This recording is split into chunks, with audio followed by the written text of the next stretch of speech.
So, welcome back to Third Age Reforged and to another battle replay, and today we make a return to EDORAS. It's been quite a while since we've seen the Golden Hall in action, at least in Reforged, and of course the Reforged version is a little bit more interesting than the version that has been used for any other version of the experience that has EDORAS involved, because there is more going on in the actual town and it's not just two roads that lead up to the town centre, which I think this is probably the version that should be adopted everywhere if that's possible, for that reason, but that's by the by really. We'll move swiftly on from that. Going to be a siege today, and it's mostly lore friendly. Once again, there's one player that has decided to buck the trend and kind of shatter any sort of theme that there may very well have been, but we can try and explain that away when we get to them. But yes, we are going to see the ROHIRRIC joined by the Elves of Lothlorien, thematically, and the Kingdom of Arthedain to try and defend their lands today against a mighty host of evil, mostly evil. Starting off here, we have Sean of Gondor, who's going to be playing as the Witch Realm of Angmar. Angmar should be pretty good in this sort of situation, because EDORAS, there are a lot of good sight lines for the enemy to use their missiles, as you would expect in a siege, and for the most part Angmar are very solid when it comes to absorbing punishment like that, which is a very important role for the attackers in a situation like this. Not so much with the Orc Fellas, of course. They are pretty much the weakest unit to arrow fire in the Angmar roster, which would actually make them a pretty good target for the enemy to shoot if they do push the rams forward, to be honest. As relatively weak as they may be, they are still something you can kill off so easily that you may as well use your missiles on them. Then we have some Trolls of Gundabad for a nice bludgeon there. We've got some Blackwatch Legion and Guardians of Kharndoom, so both of the really heavily shielded infantry that Angmar have. The Legion, of course, are a little bit more expensive because they are Great Shield Infantry, as I've taken to calling them, which is effectively means that they are the mass pushing unit. They can push through with their superior mass, a real line breaker, in a similar way to a tank is, but you need to support them much as you need to support a tank, otherwise they will just be completely overrun very quickly. Their melee stats are fairly average, actually. Angmar Marauders are the lighter line infantry for Angmar, who are of course very poor in terms of the quality compared to the rest of the Angmar roster, but they are fairly numerous, which will be useful on this occasion. Halberds, they are technically speaking just as poor as the line infantry in front of them. However, the fact they are an armor-piercing phalanx does give them abilities in melee, the ability to deal damage, but very weak to arrow fire as well. The Witch Realm Blackguard is where the Angmar General is going to be. Very, very fine unit of bodyguard line infantry indeed. Angmar Marauders, Guardians of Kharndoom, and some more Angmar Halberds, and maybe a few hidden units here and there as well. Then we have the Black Numenorians, played by Brutimar. So he has got some Numenorian steel bows, very limited ammunition on the steel bows, but if they can get a hold of the right elite defensive targets, then they could prove to be a very shrewd pick indeed. But as is normally the case, to be honest, with most of Numenor's skirmishers in general, you need to use your ammunition on the right things, otherwise it can be very much a waste of money considering how expensive the steel bows are. They're decent in melee as well, but not enough to recoup their costs if you waste their limited ammunition. Seafarers of Nindamos are similar, but they're a little bit easier to use a little bit in a more of a sort of laissez-faire fashion, because yes, while they have limited ammo that is fairly damaging and that is the primary thing you want to do with them, ultimately they are makeshift line infantry in melee as well, so you feel a little bit less guilty about throwing them in. They're also much cheaper than the steel bows in front of them. Balagai archers, they're much more about the skirmishing, you much more guilt-free use of the ammunition there. Some footmen as well, some shield guards. So he's got a lot of Balagai units dotted around, archers and spears. The Numenorian shield guard are of course the higher end spears, armor piercing as well, which should be useful, especially against Arthedain. Maybe slightly less against Lothlorien, and even less actually against Rohan. But we shall see how they interact with the siege as the game gets going. Numenorian cohorts are here as well, a very fine unit of line infantry. Some more shield guard, and of course the mighty Pharazôn Swordmasters, the single most devastating unit of infantry in the game as it stands, and there is our Pharazôn himself. Then here in the south we have Umbar, so yet more Black Numenorians descend. Manus Hudson 1, he has got some Arthedain shield guard, he's got some Balagai pikes, so a very solid front line there as well. Some Alcarondas Legion, fantastic unit of line infantry as I've said many times. Excuse me. Over here we've got some Alcarondas Faithful, which should make sallying out with cavalry a little bit more tricky because they're a fantastic unit of melee cavalry. We've got some Harbingers of Castamere, maybe not quite as powerful as the Pharazim Swordmasters, but the blood's diluted a little bit by the time we get to Umbar. There's also the Naru Sentinels in there. We do have some Corsair Infantry, unupgraded, and also some Balaketh Shield, Balaketh Marksmen are in there. Yes, they are, and the Corsair Blackguards. Probably a few hidden units as well, I'd imagine Castamir's Rangers and the like. Hopping over to the other side, we have Isengard, played by Thanatos. Again, a very well-balanced army. Crossbows, got some Dunlending clansmen here. Again, pretty good unit to prevent sally-outs, because they're so cheap you can send them in. Again, very guilt-free. And they have a better bonus against cavalry from being from Dunland. We have some Uruk-hai infantry, some Uruk-hai archers, pretty much exactly what you'd expect. There's a bit of armour piercing as well, scattered throughout with the Bane Guard. There's also more crossbowmen, Uruk-hai infantry, of course, the centre. There's also the pikes, and back here we have some of the more elite stuff like the Trolls of the White Hand, the Nazkai, and yeah, there are some Berserkers as well. Interesting to see how he utilises this army. Isengard a little bit more well balanced in terms of the quality-quantity split than the other Orc factions. And then finally, we have the player who decided to break with the theme. We have Total War player playing as Mirkwood. So I guess Sauron decided that he would give Thranduil's gems back if he just decided to turn evil. So we've got some Hiriak over here, 2 units of them. But again, Mirkwood, I think Mirkwood are a bit of a red herring on the attack, to be honest with you. Like, they're a real fan favourite for good reason, but they can really struggle if they get focused down in a situation like this, which, if the defenders are wise, of all of the factions on the attack today, Mirkwood should be the one to go for, because yes, Numenor have got the quality as well. They're much better at sort of dealing with ranged pressure than Mirkwood are. If you let Mirkwood get into melee unopposed, you could be in real trouble. But there are the Hiri Al, several units of them, as well as some Hiri Lang. Risky to put them on the rams indeed. A couple of Hiri Pang behind their stakes, 3 units of Hiri Pang actually. There's another unit with stakes here, could be the Wardens of Amon-Lank. We have a Catapult, which is a good move to be fair, bring in some artillery. Probably would have been slightly more cost effective if someone else had elected to bring the artillery, so the elves have got more to spend on their units. But they still have the mighty Palace Guard here, which is where Thranduil is. So now moving on to the defenders. We have got a combination of, obviously, of Lothlorien, Rohan and Arthedain, like I mentioned. Evandim Spearman are here on the front. They do have a sallying out cavalry force, a significant one as well, so that's good to see. But EDORAS is a ripe target for this sort of thing, because it's a very open area around Meduseld. And obviously with Rohan on the defence, you may as well. We've got Frodor Baggin, who's got some Aerid of Aldberg. He's got some red shields in there, I can see the mount. We've got some Riders of the Golden Wood from the Warius. I believe the player who sent me the battle replay was Demon's Hunter, who is playing as Arthedain, who's got some dismounted, or got mounted Knights of Anubis, I should say, as well as some Dunedain Scouts. More Aerid of Aldberg in there, so they're all in a big clump, so it's kind of hard to distinguish what's what. Dunedain Scouts are not the mounted Rangers, of course. We've got some Lorenan Spears here as well.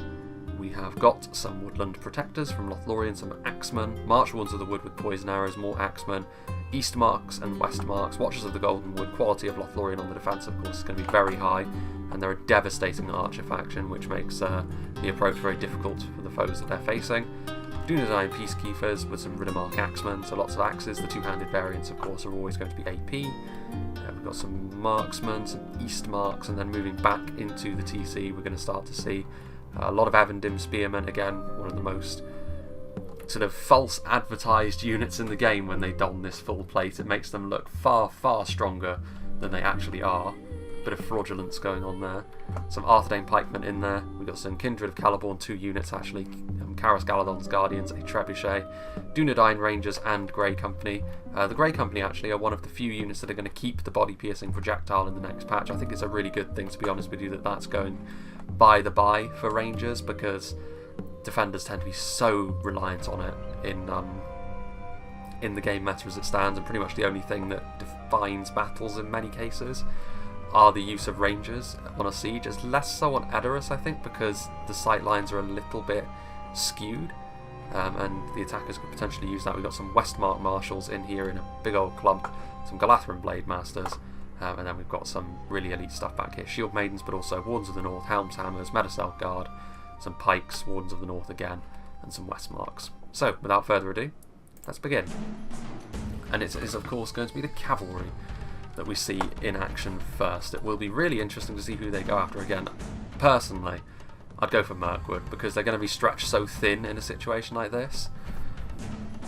Their units are smaller as well. From the front, actually, Mirkwood's melee defense means that they can mitigate some charge damage, which can be a little bit awkward, but if you can get some good charges going, it could be absolutely devastating. The catapult is firing, I think, trying to go for the cavalry. They do manage to clip one of the red shields there, but it's very unlikely that artillery is going to be able to get the business done here against a horde of cavalry on this level. Lothlorien Mounted Company. I mean, I suppose it's elven cavalry as well, so Mirkwood can't really rely on the fact that they're going to have the advantage in terms of quality. They probably need to get the Elcarondas Faithful over here. This is a good use, actually, of the Silverthorn arrows, because it sends the Hiri Pang flying with those high mass projectiles. Ooh, dear. No. You don't want to be doing that. I mean, it was fortunate. They managed to clip the Warden's Vam on Lank and actually did some damage, but you need to be so careful charging in there to the stakes. I think that was more luck than judgment, to be honest with you, from Arthedain, because if they had continued that charge, this whole unit would have been gone. And then Mirkwood, to be fair, would be feeling pretty good about things. Lothlorien Mounted Company charging in, going after the Elven King's Palace Guard. They need to get out of there pretty quickly, of course, because while you can charge into them and do some damage, as soon as they turn around, those twin-sided glaives are already carving their way through Mounted Company. In come the Knights of Innuminous, though. The lances come down, and Thranduil was quite lucky none of those actually hit him. And yeah, this poor unit of Palace Guard is getting cycle charged. You can see here Mirkwood very much retreating into their shell. But this is going to be all the excuse they need to utilise all of their horse archers into this blob. Mirkwood also the most lightly armoured of all the attackers in terms of a single faction today. So I like the way that the defenders are conducting themselves here. However, you can see the Dunedain scouts are now being engaged by the Elcarondas Faithful, who have made their way over here. They're only one unit though. They're a very strong unit of melee cavalry. 1-to-1 they could probably beat pretty much everything. Maybe not the Riders of the Golden Wood. Look at this, look, it's really, really bad for Mirkwood at this point. The one area where they didn't really have a ton of spears sees a charge coming in from the Lothlorien Mounted Company. They have formed up a good defensive shape, however. Another charge coming in here from the Knights of Innuminous. Not a huge amount of damage. Well, I say that was quite a lot of damage actually done to the Hiri out there, but this is all Mirkwood can really do. They have to sort of just go back into their shape and hope that they can weather this storm and hope that their allies can come and save them. Isengard, however, has been caught incredibly flat-footed over here. I mean, Thanatos is effectively just watching his ally get pounded on, which is not really what you want to be seeing. If I were Mirkwood, I would be telling my ally, listen, I need some assistance. You need to get your crossbows over here or something, just to give the cavalry something else to think about, because if they keep doing this to me, like, most of my army is going to be gone. The defenders, though, are doing exactly the right thing. They're going after the right faction. Like I said, Mirkwood are the most fragile to this sort of thing. I do like the way that Total War Player has gone back into a very dense formation, because it means that he can't be charged into oblivion as quickly, but it's a really rough situation for him to be in. The Elcarondas Faithful, though, are carving their way through Lothlorien Mounted Company, actually. So this isn't a complete loss. I mean, to be fair, with this level of cavalry, in order to get the most out of it, you do need to kill, effectively, the equivalent of an entire army's worth, I would say. It doesn't have to be all Lothlorien units. They can try and do a bit to the Isengard players as well. But again, 1 unit of archers and 2 units of clansmen is not what you need. You need some crossbows forward. Isengard is being too stingy, and Mirkwood is paying the price for it. Hard to gauge how much damage all the horse archers are doing, but this is where the horse archers will be able to do a decent amount of damage, like I said. Some of those Mirkwood units have got a good shield value on them. Having a quick look over on the other side, I mean, they have sent the Orc Fellas forward, and this unit of Orc Fellas has been devastated on the approach. The other one is completely untouched, but Arthedain Marksmen and the like doing the business against 1 unit of Orc Fellas, so they'll take that.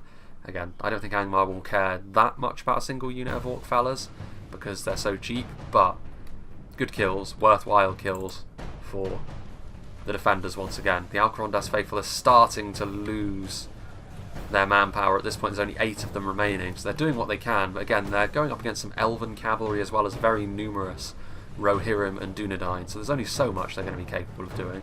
Yeah, they need to get these Dunlending clansmen over here. They might not be able to kill off the entirety of Mirkwood, but they're going to have put such a big dent in them that, to be honest with you, the danger that a lot of Mirkwood's infantry posed, but perhaps the late game, where quality would have come more into play, I think, for the attackers, that is no longer going to be an issue, or as much of an issue anyway. And you can see Mirkwood are going to try and get in behind the Isengard units at this point, but some of these Isengard forces are a little bit scattered, potential for charging into them as well. And this is the sort of thing you do need to be careful of, because I think this is a classic case of the attackers not being prepared for a huge amount of cavalry. And you're on EDORAS, the capital of Rohan. Rohan are present on the field, and Arthedain as well are a strong cavalry faction. You have to expect that at least some kind of sally out is going to come your way.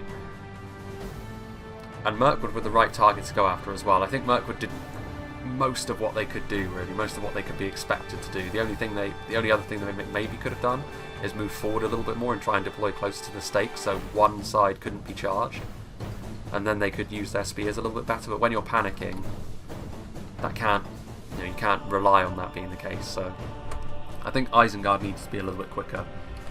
The EDORAS archers are doing the business against the riders of the Goldenwood now, who are going to be forced to charge in. I think they're actually routing a little bit too close to the EDORAS archers here, but they managed to use up most of their silver thorns, I think. There's the Alcarondas faithful, and now the cavalry is effectively splitting. The ROHIRRIC cavalry remains over here, going after their hated enemy Isengard. The Arthedain cavalry is going over to the other side to maybe take some pot shots at Angmar. And again, they didn't get their lancers down there, the first Marshal's bodyguard, but they do charge into the EDORAS infantry. More damage at this stage, adding insult to injury, most certainly. This could honestly be probably the most fertile grounds for a charge. That's one rider of the Goldenwood. The enemy's ram has breached the gates. Poison arrows coming in now. Of course, when they get close to the walls, this is going to be another opportunity for Lothlorien in particular to do some good damage. I mean, again, Lothlorien and Arthedain, good archer factions.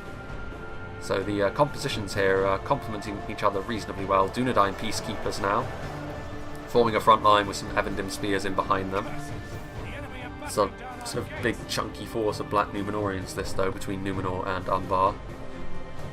Now you can see once again the Dunedain Rangers over here, firing away, firing into something. They need to get out of the way of the Snaga. I mean, to be fair, Snaga probably won't do that well against them in melee. But they certainly won't do very well under a charge from the Knights of Numenor. The enemy's ram is through our gates. Just as soon as they get the charge off, the movie cuts away from it. Typical. Again, not the most important target to go after. When you've got like a free charge in there, you may as well go after them. That was the Isengard general, I think. Was it? I think it must have been. The ROHIRRIC cavalry once again pulls away. And yeah, there are Nazkai in there, so the Isengard general actually, Thranduil got very fortunate when he didn't die. The Isengard player, however, got very unfortunate really when his general did. And again, the first Marshal's bodyguard are routing, the red shields charge in. Again, just all of this value for the cavalry is slowly adding up, and they needed a good, strong cavalry performance. If you bring that much, you're investing an awful lot into it, so across the field you need to be doing a lot of damage. Really. Woodland Protectors throwing their jabbies in. The red shields charge into, I think this is the Alcarondas faithful. I mean, the red shields are melee cavalry, but it's very different levels this. The red shields are sort of heavy horse archers first and melee cavalry second. The Alcarondas faithful, fully melee cavalry. Meanwhile, you can see here now that the more lightly armoured Dunedain is starting to lose some of their number. The cavalry is still over here taking pot shots. I mean, the Angmar halberds are a pretty good target to go after. Rohan and Arthedain continuing to lock down these choke points over here. The Alcarondas Legion, pretty much the trifecta you don't want to be going up against. Solid line infantry capable of dealing damage, spears for holding the line, and then some AP shock infantry as well to crack through your own defensive values. The Barrow Wights on the front line means that this attack will be able to keep going for a fairly long time. Goblin band in through the gate. We need to get another unit over here, to be honest with you. I mean, if they were a little bit quicker on the draw here, they could be taking advantage of the fact there's not really a defensive force guarding the gate. That won't last too much longer, however, because the Westmark Spearmen are on the way over from Frodor Baggin. And over here even, it was a solid force they sent in here actually. The Alcarondas backed up by some of Numenor's Belagaya. Barrow Wights are sort of trudging their way onto the front line now, but it's those Dunedain units on the front line which are doing a good job. So the faithful, so far, giving the Black Numenorians what for, but time will tell whether that remains the case throughout the battle. Over here, meanwhile, they're going to try and get their missiles into position, I think. Hirri Pang. Very high quality unit, of course. March Wardens of the Wood and Loran Archers firing into what kind of... Well, I think they're going after the Uruk-hai Archers, which, I mean, they have to respond, I suppose, but this is the sort of thing which the Orcs are always going to want you to do. So perhaps slightly worrying for them. Hirri Outer on the way forward. The Hirri Pang would be a better target to go after because they're actually much more dangerous with their ammunition. And they're not that much better at actually receiving damage either. Isengard's still got a decent force, but the backup that they would receive, much more limited, I would say. Especially seeing as Umbar decided to go around to the other side, perhaps not wanting to get involved with the cavalry. They went over to the other side, which allows, of course, the defenders to potentially commit more of their infantry over here, knowing there's going to be 3 factions rather than just effectively 1 1/4. Meanwhile, the Dunedain scouts are breaking, but in so doing, they are knocking over the Barrow-wights, so even while they're routing, they're still serving some kind of purpose. Yeah, the Barrow-wights are obviously a pretty significant concern. The Barrow-wights are actually getting pushed back over here, which is interesting. Again, their low mass means it's actually it's easier than you might like to actually push back against them as the defenders, because it means that your shape can be a little bit dragged out of place. So it's almost like a trap, really. But it's a trap that the attackers probably aren't intending to execute, and one the defenders certainly aren't aware they're walking into. But the attackers could take advantage of that, collapse in on them with a bit more in terms of infantry to surround the Evandims in particular. They are, after all, only really a militia spear unit, so you can really dismantle them if you so choose. The Rohirrim are sort of holding the line, well, not sort of, they are holding the line against the Guardians of Kharn-Dûm. The Westmarks here, as well as some Riddermark Axemen, which they need to be in melee, the Riddermarks, because they will be exactly the kind of unit you want to use against the Guardians of Kharn-Dûm. They don't have the armour upgrade, so they'll be able to crack right through that rusted plate that the Guardians wear. There's a lot of holes being opened up in the other side, and I saw the Hirri out as well in melee already.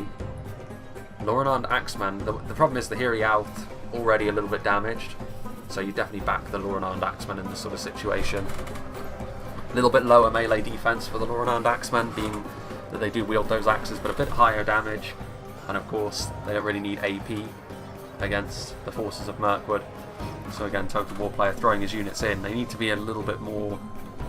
Well, you can see over here, Loran Spears. Again, I'm not really sure what Mirkwood was hoping to accomplish here, and once again, Mirkwood are going in, perhaps just throwing everything in because they don't really have much more of an army left to contribute at this point, so then maybe he just wants it all to be over for him.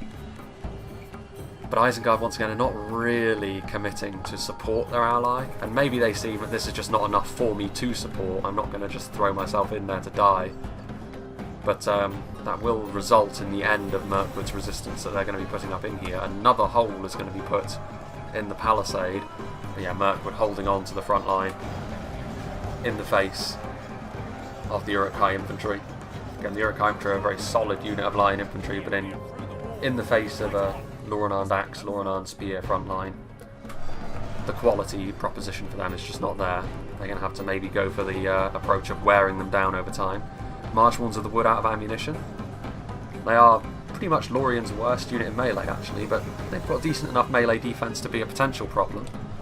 The real thing that Isengard especially should be focusing on are these Karas Galadon's Guardians. It was a bold move to move them forward as they have been, and Snaga skirmishers are firing in, which is exactly the right thing to do. I'm very surprised, actually, that the Warius has put these pikes forward. Maybe he smells blood in the water, but if that's the case, then you should be moving them into melee immediately to try and maybe counter-attack outside and take the fight to Isengard. Because if you don't, if you just sit there, then they're going to get shot up. And if Isengard had their crossbows a little bit closer to the action, I'm not entirely sure where the crossbows even are, but if the crossbows were focusing them down, that would be really, really good value for Isengard. And Lord knows they need a bit of good value because they are going to be struggling to make the impact they want, and for the sake of the attackers need to maintain a presence on this side of the battlefield, because if they don't, the defenders will be able to focus everything over on this side. And the fewer angles the defenders have to defend, the more their elite army is going to come into play. Rohan, however, again, getting dealt with over here. Pushing out of the settlement hasn't been what they wanted to do over here at all. And at this point, I mean, some very battered Westmarks and a unit of Eastmark spears. Again, a very low quality unit. The only thing that is really over here holding the line. So not amazing from their perspective. But Dunedain Rangers are firing in now, which will decimate the Angmar halberds, but also do damage to the Barrow-wights over time. Ooh, a very nice hit there on only Seafarers of Nindamos, but it does go to show that if you linger too long back here, the Trebuchet is going to zero you in and try to go after some high quality stuff. The Pharazim would be what I would be thinking of if they got too close. It'd be worth going after them, because if you hit centre mass into them, that's a lot of 3 HP infantry that you've effectively just dealt with. Similar sort of thing happening over here as well. They're pushing into the Barrow-wights because of their low mass, and then taking advantage of that. Credit to the Angmar player, moving into Angmar halberds for that AP damage. Combination of the blackguards and the arrows in the background over there, ripping through these poor Westmark marshals. A unit that can be so effective in melee, but being dealt with by ranged units at this point. And it is over here, I have to say, where the defenders, they're being a little bit too lightweight here on the front line. They seem to be actually committing more over here, and perhaps that's because they just want to commit more over here so they can counter-attack against Isengard and crush them underfoot. But if they neglect this front line, they're going to end up getting pushed back. And there's no real need for them to end up getting pushed back here, because if they can set up a nice killing field down here, perfect for archers up on the hill and the trebuchet to shoot down in here. Meanwhile, the Mirkwood catapult trying to shoot the Keren Amroth Rangers potentially, or maybe the Watch of the Goldenwood. Either would be a fantastic target if they manage to get those hits. In come the trolls. I think they're trying to go after the Karas Galadon's Guardians. If that's true, a good choice. They need a bit of extra support. In comes the Westmark Marshals, and they do actually manage to get a decent charge there into the Uruk-hai infantry. And trapped as they are, I would imagine these Uruk-hai are probably going to rout. I mean, a lot of people, well, I say a lot of people, some people do like to use their shock infantry like this, where they charge them in and charge them out. I don't, personally, because pulling your units out of a melee fight is often just, in terms of the losses that you incur, it's just so prohibitive to do so. Especially against human players, it's a little bit more viable, I think, if you're up against the AI, because they respond to it in a worse way. But even against the AI, I find it's often not worth it, unless it's the perfect engagement. So it's a weird one, that. But I mean, I think he's actually just shifting his units over here to try and prevent these Half-Orc Baneguard from coming in. I mean, the Westmark Marshals are the superior of the two units, but they are also significantly outnumbered, and with another unit of Uruk-hai infantry on the way forward, they're going to need something else over here. I have to say, this was in the defenders' hands, but they're sort of wandering into these, I mean, intentional or no, they are wandering into these traps from the attackers. I don't know how much credit to give the attackers for that, with the Barrow-wights and the like, or drawing them onto Isengard into the full view of stuff like crossbows and Snaga skirmishers. Again, I don't know how intentional it is from the attackers, but it doesn't really matter because the defenders are walking right into it. They are coming outside the gates here. I mean, this unit of Uruk-hai infantry getting butchered by the Lothlorien Axemen.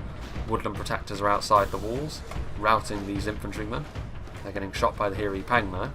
Hopefully they don't still have javelins left. There are the Lothlorien archers. What have we got down here? Ooh, you can see some split shots doing their thing. There's Grey Company as well, so I mean, they're not shy about using their ammunition here, the defenders, which is often, that can often be a bad thing. As much damage as they could very well be doing, if they don't have ammunition in the late game and the attackers do, we've seen that be the difference between victory and defeat for the defenders in many battles in the past, and maybe it could be the case here as well.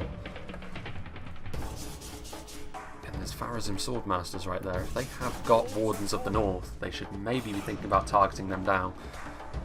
Armour-piercing archers do that job. I mean, that is their best job, really. Anything else is actually kind of a waste if you don't go after the very best that your opponent has to offer. Was that friendly fire, would be my question. It doesn't look like it, actually. Looks like they hit centre mass into some Numenorian cohorts and Guardians of Khan Doom. They're doing a lot of damage here, to be fair, to the defenders. But we've got Balakith marksmen running into the town now. Ooh, and they're going to be able to engage with Dunedain Rangers that look like they still have their bows out.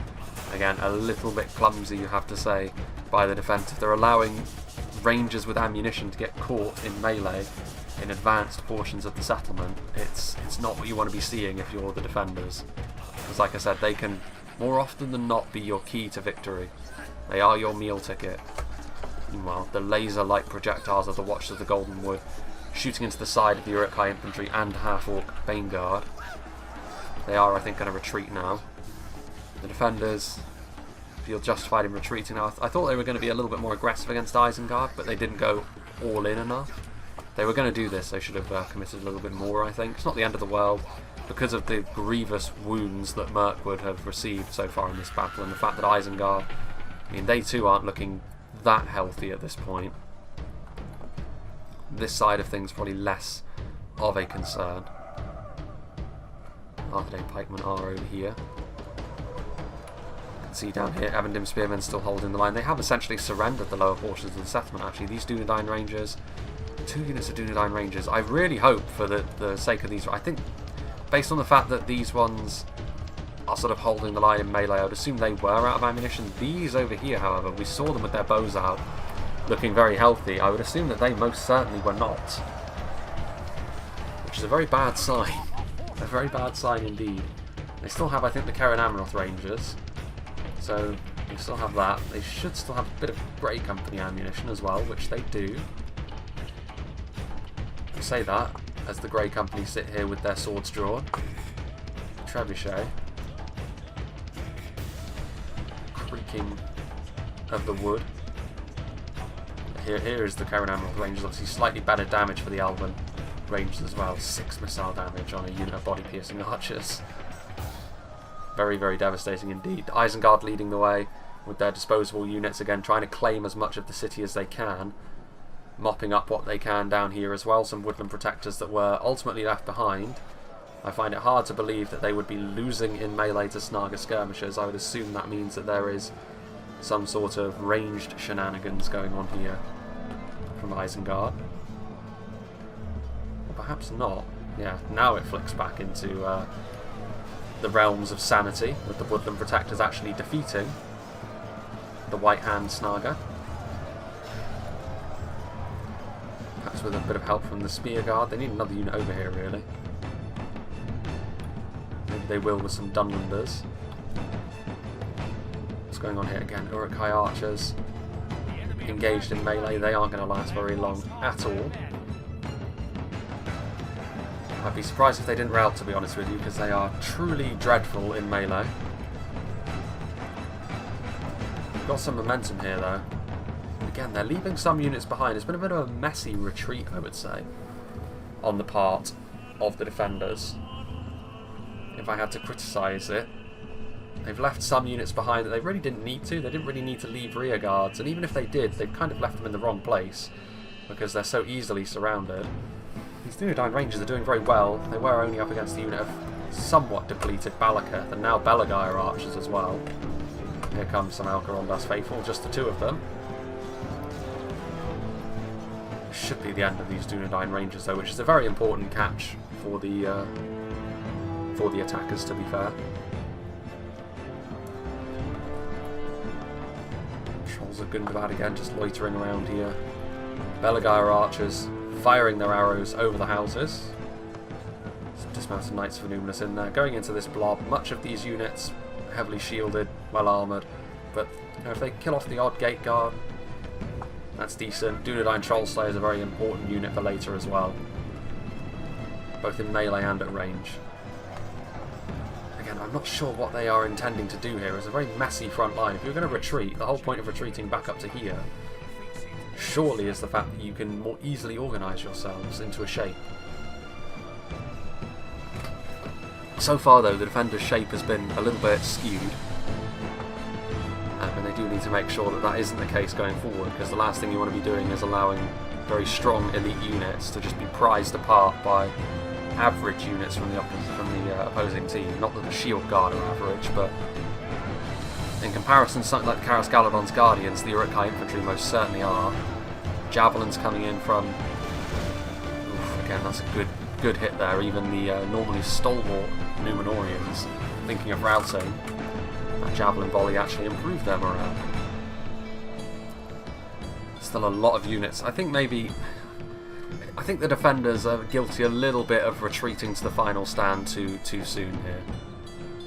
Both sides have still got a lot of units left available to them, and I think they caved in a little bit too easily for my liking for the initial defences. And that doesn't necessarily help them in the end. Like, I know it's easier to organise a single choke point, and you may feel as though you have all the advantages when you've got your skirmishers, you've got your pikes, but your skirmish ammunition will run dry in this situation much more quickly than the attackers will. And the attackers are already looking to exploit the fact that all they really need to do is just line up their shots and shoot you. Because they've got skirmishers, they've got crossbowmen, they've got steel bows, they've got javelins, all of the things that you could use in this sort of situation to really good effect. On the front line here, they do have some elves, but they're out of ammunition archers. Still good in melee, of course, but they're actually going up against the Numenorian equivalent as well. You can see it in amongst there, the East marks, the Ridder marks, all fairly average. Rohan and Axemen are still fighting hard down here, but with Berserkers on the front line, they're looking a little bit damaged though, so I'd assume missiles had their part to play in that, in the fight for the wall down there. But I mean, I suppose we are more or less halfway through the battle. Certainly will be by the time. It certainly feels sort of thematically that we're halfway through after the initial cavalry phase, then the phase around the walls, and now we're going to see effectively what the old EDORAS was always like throughout the entire battle, which is a road to the town centre. Do the attackers have enough? This trebuchet is doing damage, but it's not devastating damage that you can't come back from. Arthedain shield guard pushing in, trying to get up close and personal. I mean, they horribly outclass something like the Eastmark Spearman, to the extent that... Ooh, that's rotting meat, isn't it? Yes, it is. I mean, maybe the rotting meat could be useful against stuff like the Dunlanders. And they are wavering, so who knows, maybe we'll actually see the rotting meat do something useful. I've only ever seen rotting meat get a kill once with a direct hit. It is possible, but it's very rare. Dunedain Troll Slayers firing javelins in through the gap that the Arthedain Shield Guard are making, so I mean, fair play, but again, what the defenders are doing here is seeing an opportunity to use their ammunition and then using all of it, which could well prove to be a mistake in the long run. They should still have ammunition in the Kindred and in the Wardens of the North. They need to keep some ammunition in something back, I would say, like the Shield Maidens and the like. Because if they dump everything all at once, they're going to be in trouble, I think. Belagair archers are running. Quality-wise, I think that they do actually have enough for the defenders, and they do have missiles still. They're moving a lot of them forward, though, which I would be a little bit concerned about. Medicel Guard are there. We can see Marchmoorns of the Wood and Westmark Spearmen are back here, firing away into the Corsair Crossbowmen. Very much a glass cannon, the Corsair Crossbowmen as well. And against an Elven Archer with their accuracy and their damage, they're going to tear through them, and those poison arrows means they will probably rout just that little bit quicker. Yeah, you need to send some support with them over here. Just the one unit of crossbows isn't going to be enough. If the archers don't get you, then the Westmark spears will simply roll forward and skewer you in melee. Meanwhile, Wardens of the North doing their business. Forward comes 9 Riddermark Axeman, truly the difference makers. They've got a nice avenue of fire here, but once again, I'd be careful about using up this much ammo. They're dumping all their Troll Slayer ammo, now they're Wardens of the North. The Shield Maidens are getting very close, and again, using their ammunition. You need to pace yourself a little bit here. And that, I think, there's a lesson for both the attackers and the defenders in this game so far. Be careful with your ammunition if you're the defenders, don't just dump all of it all at once. And for the attackers, you've always got to be prepared for dealing with the defenders taking the fight to you, especially with cavalry, and especially on a map like this. Because I really don't think they were all too prepared for that. Their response would definitely suggest not. Troll Slayers and Axes, I mean, they're doing a ton of damage here. Still, these Karas Galadon's Guardians are here. More of those throwing axes, finding their marks. Huge base damage on them, like over 20. The difference between skirmisher performance in Reforged and Divide and Conquer based on the focuses of both mods is actually quite startling to see once you've played both of them for a decent amount of time. Castamir's Rangers doing the business on the... well, trying to do the business. They're getting shot up by the Wards of the North, which... this is a situation in which you need to use your ammunition on something. Again, if the shield mains were paying attention instead of just launching their ammunition into anything, the shield mains would have been perfect for dealing with them. They're unshielded, Rangers are generally very lightly armoured. Castamir's Rangers would have fallen in droves to the shield mains, but as it is, the Castamir's Rangers have got a bit of an opportunity to do more damage than they otherwise would have done. But the attackers also need to get ready to move some more units onto the front, because in true Numenorian fashion, leading the way with their elite heavy infantry, the dismounted Knights of Numenor are carving through the attacking units they still have here. And they're going to be able to get to the soft, vulnerable underbelly of all of the skirmishes. I wonder what these were then, but I assume these are meant to be flies. These little black dots. It's kind of trippy, actually.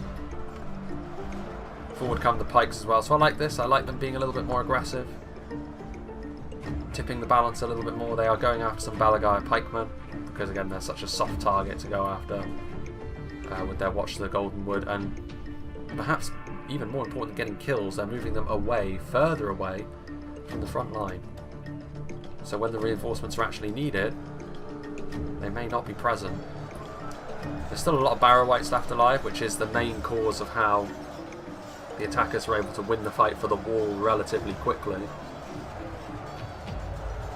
I don't know whether that's going to be the case as we continue to move forwards, because they're very good at sort of absorbing the damage and being sort of a really, for lack of a better term, sticky unit. The term tar pit is quite apt. They just tend to gum up your advances or your defences, and there's no really easy answer to them either.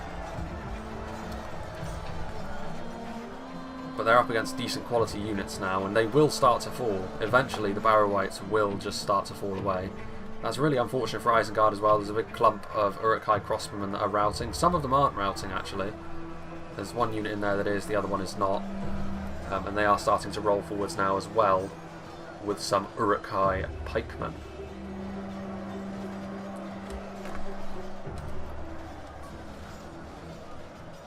Victory is almost a certainty. Carrying Amroth Rangers. They've run out of ammunition. That's not the best sign, if I'm being honest. But they are decent in melee as well, more so than most Rangers, because they've got that two-handed sword. Probably the most impressive single unit of Rangers in the game, I would say. Another contender for that, I would say, would be the Arthedain shadow bows, because of the fact that they actually have the armour value to the point where they don't get massacred if they get bogged down by archers. Those Balagai pikemen. Interesting that the Lothlorien archers are really intent on killing them. Castamir's Rangers taking up a better position over here, and they actually have a really good shot right through the centre of that area. The Trolls of Gundabad are also right in here, but they're up against the Troll Slayers, and naturally they will do very poorly against the Troll Slayers. But I have to say, this advance forward once again, the attackers sort of making use of this kind of tactic. It's almost like a Battle of Hastings kind of deal, where there's a bit of weakness seen, the defenders then go forward to try and exploit that, but then the attackers double down and start putting pressure with range and with melee once again, now that the defenders are not in as good a position as they once were. It is rather interesting. Meanwhile, back here, this is a little bit of a concern, you would have to say. There's Westmark Spearmen. Two units of them trying to hold on. And they will do so against Angmar Marauders. Even the Arthedain Shield Guard are pretty depleted at this stage, but the real problem is going to be in the shape of the Pharazim Swordmasters, who... it'll take a little while, but they will ultimately bludgeon their way through. Or shall I say, carve their way through the Westmark Spearmen. Wards of the North, however, might prove to be a second unit of Westmark Spearmen and a unit of Wards of the North will probably be enough, to be honest with you, to keep them in check. That would be my assessment anyway. Also crossbows.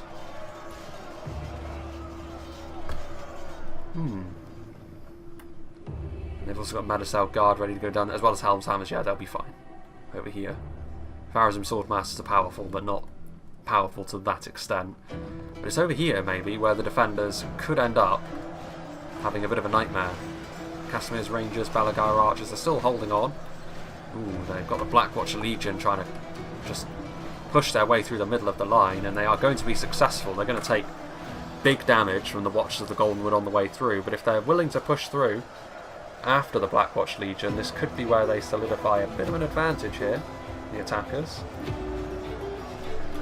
We shall have to wait and see. I don't think they will, because that's the sort of thing which can be very, very risky. If it goes wrong, if you try and push your whole army forward with your Blackwatch Legion, it can be sort of guaranteed defeat from that moment onwards. But I mean, they've got enough reinforcements, to be honest. I think maybe the attackers need to get some more on the front line, because it's not, they don't really have an easy shot here, the defenders. The terrain is such that they're in just the wrong position for the defending skirmishers to really do the business, which is why the Uruk-hai pikemen are probably going to have a pretty good time on this front line. They are looking quite thin on the ground as well, you'd have to say. Watchers of the Goldenwood are holding things down. There's also the immense power of the Dunedain Trollslayers in this particular matchup, going up against the likes of Isengard and Angmar. They're going to be able to kick out that damage. There's the Kindred of Celeborn again, just firing into these units down here. What are they going after this time? Balakith's Shield Bearers? That's again a rather interesting choice. They don't have the armour upgrade, and I think their shield value isn't coming into play from that angle. It might just, actually, yeah, I think it is just about coming into play. Not a huge amount of damage there, though. Again, interesting choices. Maybe he's wanting to use his ammo quickly because he can see the fact that he's going to need to use them as infantry sooner rather than later, and he wants to use up his ammunition on something so it's not going to waste completely, which is fair enough. It's fair play. Corsair crossbows continuing to try and fight. Only a few Farazim Swordmasters now, but you can see the Westmark Spearmen starting to lose some ground against the discrepancy in quality between the Angmar Marauders and the Farazim's Swordmasters. About as vast a gap as you can get in infantry quality. Probably a Goblin Band or something would be worse. Snaga, Stalkers, Orc Fodder, that sort of thing, but the Angmar Marauders are not that much better than those kinds of units, to be honest with you. In fact, value-wise, they're probably worse. Witchman Blackguard marching into the hill. Pathfinding and Medieval 2 in full effect once again. And Isengard in their element here. Less skirmish ammunition to contend with now. Still a little bit, but not a ton. Able to move forward with their pikes and force the enemy onto the back foot. Numenorian cohort backing them up as well. Pushing forward with some more pikemen. Getting into melee with the Kindred. They need to set up another line here, I have to say. Otherwise they could be in real trouble. The Blackwatch Legion, maybe they did do the business after all. They're going to fizzle out pretty quickly here. Just trying to hold back the reinforcements for as long as they are able. They will ultimately end up... Oh no, not routing actually. They're still eager, which is amusing. Guardians of Kharndoom moving in. Shield Maidens need to do some business here. Certainly against the pikes, I would say. Heavily armoured though they may be, they're unshielded. Perfect targets for something like the Shield Maidens. And they don't have much time in which to do it, to be honest with you, because they're going to get engaged in melee sooner rather than later, I would suggest. They do manage to get some axes downrange, but not enough, I would say. I think organisation here has been the key. It could be those sort of... Well, again, I'm not sure whether they were actually intentional or whether they were sort of purely circumstantial, but the feigned retreats that the attackers have done in this fight could end up being the thing which gives the attackers the win here. Because I think the defenders, they're just sort of... There's more reinforcements to come. None of it is especially amazing stuff. I mean, the Nara and Aru Sentinels in the late game, they don't really have an answer to that at this point, because the Lothlorien pikes have all been used already. Marchwardens of the Wood, so they do still have some archer ammunition. Kindred, Marchwardens, doing some damage, which they need them to do at this point. But if it comes down to just a pike fight in the late game, the attackers have got the advantages now. There's Westmarks down here. Warns of the North are getting in here, which they probably should have done so a little bit sooner, to be honest with you, because they're a much better match for the Farazim Swordmasters. They will still lose, but there are 11 more of them, and they're much healthier because they haven't been in melee for a while. combined with a bit of support from the Westmark Spearman, and that should be enough. I think there's still some units heading around this way though, isn't there? There's more reinforcements, Harbingers of Castamere, so at this point you kind of, to use the analogy again, the noose is tightening, I think. I think the attackers will probably feel pretty good about things at this point. The Witch-Round Blackguard are getting into melee with the Marchwarns of the Wood, shutting down what little skirmish ammunition, or skirmishers, the defenders still have available to them. And in melee, of course, like I said, Marchwarns of the Wood, probably the least impressive Lothlorien unit in melee. They're not terrible, but the Witch-Round Blackguard have the beating of them. That much is certainly true. Forward come the Belagire pikemen. They're going to commit more pikes to the front line, which is probably the last thing the defenders want to be seeing, because it's difficult to deal with that sort of thing from their perspective at this point. The split shot arrows give the effect of almost like arrow rain. They don't have a very good angle at this stage. I think this is impassable terrain back here, but might be worth trying to get into the side, because the attackers, they probably will try to push through to meet the Kindred in melee at that point, but I think it would be better to try and get a few sort of dead flat shots and not sort of looping your arrows up into the air, because archers are so much less effective. Skirmishers in general are so much less effective when you do that.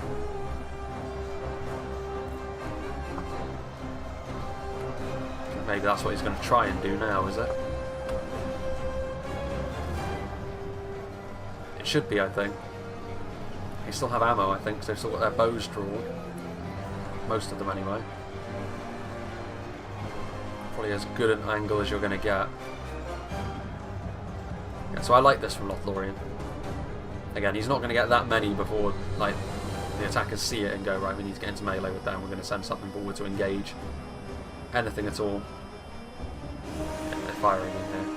They are actually going to block the route through off, though, with some Westmark Marshals. That's some pretty good teamwork, that, but at this stage they're running low on reinforcements, so they can commit to one fight or the other. The Black Numenorians against the Faithful. The Warns of the North are apparently losing, and you would expect that because the Harbingers of Castamere have come to back up their slightly stronger brethren, and they're just going to try and march on through. They do need more units down now. 4 trebuchet crew is not going to be enough. Those Medicel Guard with their javelins could be fairly vital, but I don't think the defenders have got enough at this stage to go on to win. It's very close, but it is 6% in favour of the attackers, and normally the attackers extend their lead at this stage in the game. They don't tend to surrender it. That would be my takeaway from this so far. They have committed forward most things. I mean, the shield bearers and the quarter infantry, that's the only things they really haven't committed to the front line yet. Shield bearers could be useful with those armor piercing maces, but quarter infantry would very much be just something to make up the numbers. The barrow wights have been a constant pain to try and deal with. No witches on this occasion, which I'm sure most people will find refreshing. Sean of Gondor electing not to bring them, which is good, because with the size of the blood fights on this occasion, it probably would have been enough to instigate a crash. So I'm glad that we didn't see them, to be honest with you. They had a decent amount of ammunition left, didn't they? And they're continuing to shoot into the side. I mean, you know, Helm's Hammers, Kindred, Medicel Guard, Westmark Marshals. They're all pretty good units they have left, but the attackers have elites too over on this side of things. What's that? Some Angmar Marauders, 39 Angmar Marauders. Crossbows still with a bit of damage. The Warns of the North, I think, they've done a bit of damage to the Pharazim Swordmasters. Just over 10 more of them have fallen. But the Harbingers have taken a few losses as well, but again, not nearly enough. Going to be elites coming in from the rear, this means. They're going to need to rely on the Medicel Guard's javelins, I think, to do the business, because, yeah, Medicel Guard are reasonably strong.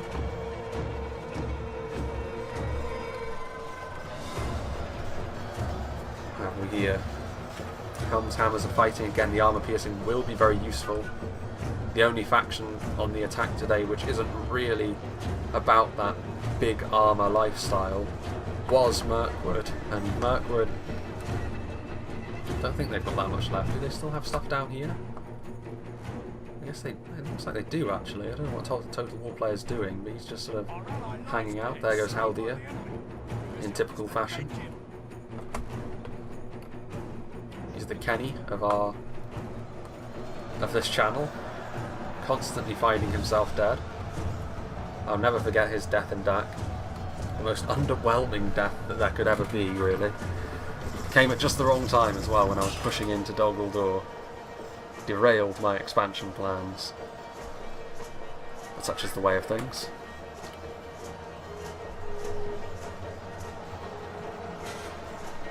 Defeat seems certain. Not doing very well on this front line, the attackers. Shield bearers are moving forward now. I think they've committed everything up. Yeah, this is going to be the unit, I think, which does make a difference, though. The Naru Sentinels, an extremely strong unit of pikemen. And this line is strong, but it's thin. And the pikes will be there to do the business. Medicell Guard are going over here now, and I think... Once the North, victory seems certain. What happened? Armigers of Castamere evenly matched. I mean, yeah, the ones to the north are doing remarkably well. But they will lose eventually. That must be the Rohirrim general. I assume what they're going to... Yeah, they're going to try and use their javelins here because it's a bigger blob. They should go after the Naru Sentinels, to be honest. If they can kill them, they do put themselves into a decent position, I think. The problem is, though, they need those javelins. Well, there goes... I think...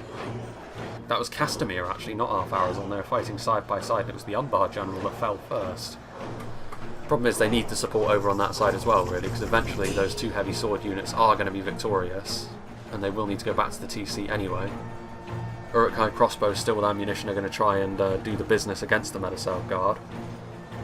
Yeah, they're going to try and engage in melee, aren't they? Doing the right thing here, the attackers. The shields emblazoned with Umbar's emblem, chasing them down in melee. The shield bearers will, of course, lose against the Medicell Guard in melee, but that's not the point. They're stopping them from firing their javies, and they're extending the front line forwards. And again, they're going to have to try and reroute their line here. They can't fall back here, the elves, and they're doing the right thing. They are going to stick around and try and do the business, but I think at this point in proceedings it's going to be too late.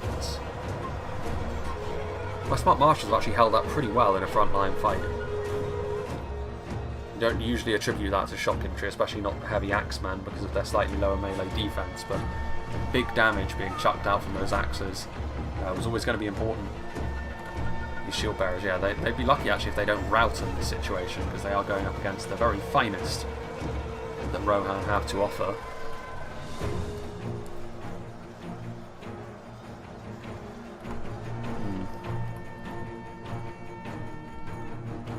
What have we got over here? So yeah, they've moved these Westmark spears down the hill. Maybe should have been done slightly sooner when the Warns of the North were still a bit healthier. There's only 13 of them now, but again, victory seems set. That is remarkable to me. I can only assume they tried to pull through and took more losses than was necessary, because there goes Arthedain. They could end up being victorious over here. In fact, they probably will be at this point. I mean, at the very least, this is not where the fight will be decided, because they'll take so long getting through those Westmark spears, even if they are victorious, that this is where the battle is going to ultimately be won or lost. They're trying to get those Medicell Guard desperately in a position so they can use their javelins again. And they are out of melee now by the looks of things again, and they're so close as well. A nice volley into those Naru Sentinels is exactly what you need to do. There's routing from the Rohirrim though. The Helm's Hammer's the only thing there. Point blank shots, more kills. It's really close this, isn't it? Again, if they can just get these Medicell Guard to fire their full payload into the Naru Sentinels, they could pull off a very impressive victory here, the defenders. Our men are in command at the fort. Considering the dips they had in this battle, usually in a 5v3, that's enough to sort of ensure that you cannot be victorious. They crept forwards a little bit though, the Medicell Guard. He's doing the right thing though, Frodor Bag, and he's trying desperately to get those javelins to use their ammunition before he gives up and commits them to melee, because I think he's quite aware that if this just comes down to a pure slog in melee, those pikes are going to have the beating of him. With a bit of javelin damage into them, however, I think it's all over though, isn't it? Yeah, this front line has sadly for the defenders collapsed. They weren't able to get their javelins into position quickly enough, and unfortunately, with the routing of the Rohirrim, most of it anyway, the Helm's Hammers and the Kindred of Celeborn were collapsed in on and ultimately defeated. And it's going to come down here to pikes, I think. Not just the Sentinels, but there's still a decent amount of pikes left from the Uruk-hai and the Belagaea when you combine them together. The crossbows. As far as a single quality unit goes, the Medicel Guard are probably the strongest here, but like I said, the engagement favours the Naru Sentinels so much that I don't think there's much hope. Only a fool's hope.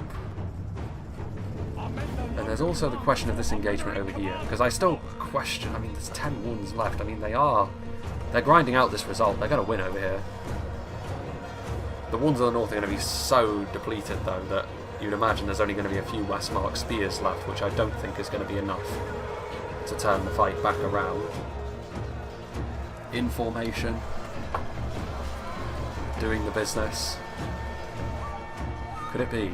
Is it possible? To take the town centre, they will need to get all of these units, basically knock them back into contention. But Evandim Spears, 8 pikes, 10 Westmark Marshals, which need to be on the front line. Again, I'm not going to get on his back too much for that, though, because I think it's done and dusted. It was a good effort, though, to try and come back into this in the late game by the defenders, but I think the deficit they've racked up by making effectively the same error twice, if we're being honest, by chasing the attackers too far and allowing them to capitalise on it. The damage done in those 2 instances, I think, was fairly terminal. Leaving them with a unit of the most elite of pikes in the late game is a real red flag most of the time. And they've got sufficient backup here. Oh, the Alcarondas Faithful. He's going back over here. Actually enough to rout the Westmark Marshals, which is a little bit embarrassing for them. Is he going to try and take it? He is. He's very lucky there, actually, because if he bounced into one of them, he could have actually made one of those units return from routing. I think he's going to try and get a rear charge, isn't he, into the Westmark Spearman, who are really doing the business in formation here. It does go to show the power of a formation in a situation like this. Very narrow pass, fighting uphill into a professional shield wall. That wasn't a very good charge at all, was it? But he is very tired, to give him his due. Two of those spears turn around as well, and they're like, I don't think so, my friend. The fatigue of these units also presumably playing a big part in how they were able to turn this fight in their favour, the defenders. Are they going to have success with this charge? Nope. This gentleman's going to turn around. Is he going to skewer him? Nope, he's going to get away pretty quickly. It's a shame that these towers over here don't do damage, because Lord knows the defenders could do with it. Goes to show how tanky the Medicel Guard can be in melee, though. They're still alive, just about. They're being forced back constantly by the pikemen, of course, but not doing a bad job at all.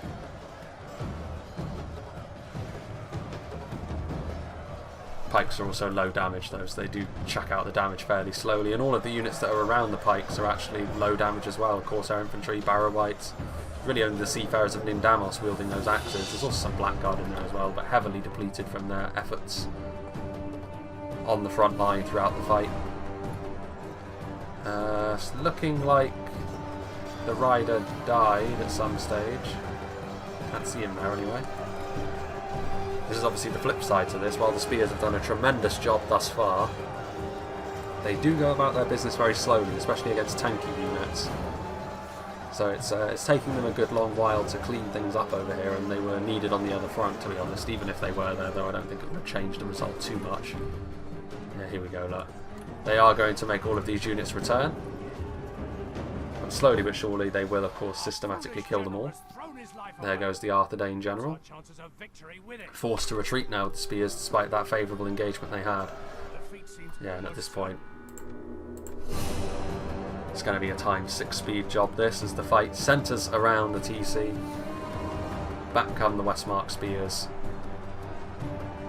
But it does look as though The Golden Hall is going to fall into enemy hands once again. Wolf would be proud. I don't know if there's any Dunlanders left alive actually at this stage in the proceedings. Probably not, is what I'd be willing to say. And it all started so promisingly for the attack, or the defenders I should say as well, when they sallied out with that cavalry and did a lot of damage to Mirkwood. A bit of damage to Isengard and Angmar as well on top of that. Good stuff. But ultimately, following on from that, like I said, intentional or no, the two feigned retreats. First at the wall, second at the top of the hill. And the fact that the defenders then surged forward in too gung-ho a fashion, walking right into, again, the intended or not intended trap. The attackers made good use of that, and the defenders were never quite able to make up for the losses they sustained in both instances. And you've got to give the attackers credit for that as well, because in particular they used their skirmishers much more wisely. Like I said, the defenders dumped too much of their ammunition too frivolously. And you can't do that in a 3v5, because when you're facing down 5 armies, there's too many men that you need to kill. And that was always a little bit of a problem. Very impressed actually with the Westmark Spearmen though. They've shown their defensive stripes here today. They may not have the same sort of armour values as some of the other Western Kingdoms, but defensively, just keeping themselves alive, you have to say they have done a very good job indeed. Goes to show that Rohan are more solid than a lot of people give them credit for. The lack of a phalanx can be a problem in a siege, but that's what you have allies for. And Arthedain most certainly do not lack for that, now do they? But here we go. The Golden Hall. I wonder which one of these will claim dominion over it. I mean, Angmar's general, is he still in there? He stands out a little bit. Yeah, he is. I think he's the only general left alive up here, isn't he? So yeah, I guess Angmar will lay claim to the Golden Hall on this occasion, and the Barrow-wights again were a big part in how they were able to achieve their success today. So all credit to them. And that's going to be that. 5% the difference though, a very close battle, very competitive battle as well.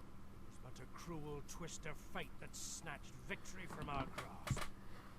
So yeah, very big thanks to Demons Hunter for sending this one to me. A big thank you to all of the players for being part of this very enjoyable battle to watch. So let's see what did the damage. I mean, Arthedain getting the most kills, Rohan getting fewer kills, which is kind of surprising because they seem to actually withstand punishment perhaps better. But this is also where I would say, remember that Rohan are the faction that don't have access to body-piercing projectiles. Arthedain today had 3 units, I think 2 units of Rangers, 1 unit of Grey Company. So again, that's the reason why you're seeing such a huge discrepancy in the numbers. I do think that the body-piercing projectiles, it will be a good thing that they will be largely removed. Some select units will still keep them, like I said, like the Grey Company, so Arthedain will still actually have a unit of them. But that's kind of the reason why I think they're a bit too much of a crutch for the defenders to rely upon. Effectively, the battle can be won or lost if the defenders have had that other unit of Dunedain Rangers here in a good position to slice through the line. If they just used their Rangers more efficiently, the battle would have turned around, and that would have been all they needed to do really to turn the battle around. And it has made sieges in general a bit too one-dimensional. They're too dominant, and I think a lot of people's answer to that would be, well, the defenders need them. Like in a 5v3, the numbers are so greatly stacked against them that they need them. I would say that surely there are creative ways in which you can sort of make the defenders more able to do things in other means rather than being entirely reliant on one type of unit. You know, pike and shot, phalanx and rangers. That's what you have in a defence right now. And I think it's for the good of the game, really, that becomes less the case. Certainly with Rangers. I think the phalanx thing is a different matter. And I think that's ingrained in the game at this point. And I'm not that against it. But with Rangers, it's a little bit too extreme for me. But it seems like the developers do concur with that assessment. Not a great performance from Mirkwood, you would say. Again, it very much feels like he kind of threw in the towel a little bit after being picked on by the cavalry. He was probably a little bit unhappy that the defenders decided to do that, but he was definitely the right player to go after. Isengard have got better anti-cavalry. Umbar had better anti-cavalry. Who else was it on the other side?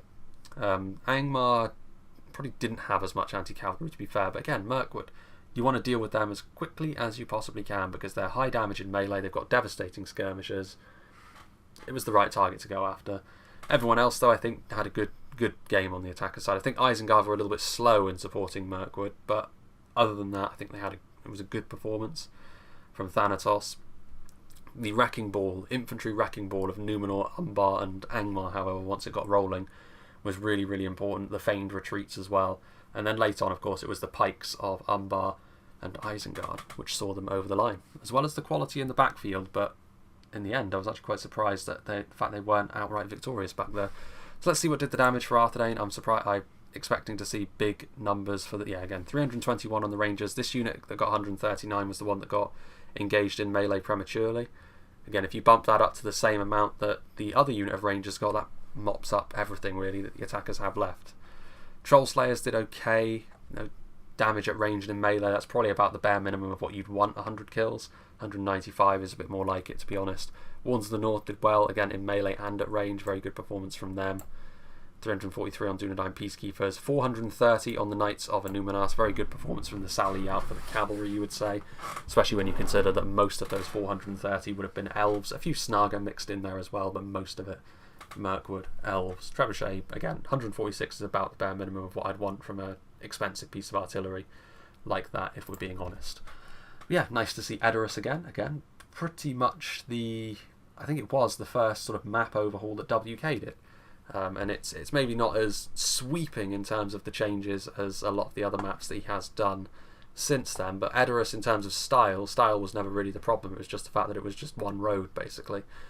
Now, it's much more interesting to behold in a multiplayer setting.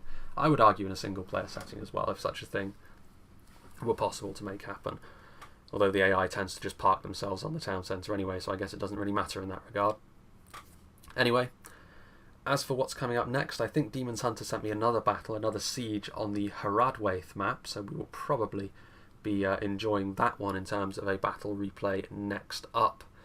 And following on from that, I'm not entirely sure, to be honest with you. Again, I'm pretty much in a constant state of completely running my backlog dry. As I've mentioned in a few videos up to this point, like, I'm always going to have sort of an empty backlog at this point, so by the time you send me a replay, I'll be able to record it reasonably quickly. The difference is, of course, that because I've recorded just over a month ahead of time, it'll be that amount of time before you see it. It is also worth saying as well that if you send me battle replays on a map that I've already done recently, it will automatically be a fairly long way off before I do that map again, because I don't want to just do the same maps over and over again. Otherwise it will encourage people to play on nothing but Bersergath and Moria, and that's the last thing we want, isn't it? Regardless, do feel free to send me more replays via Discord. I know that I'm not exactly the easiest person to get hold of, because that's pretty much the one avenue with which I'm able to get battle replays reliably anyway. But it is what it is, really. It's the sort of thing that I've been putting some thought into, but we shall see moving forward. Regardless, I hope you enjoyed this, and hope you'll join me for whatever is next.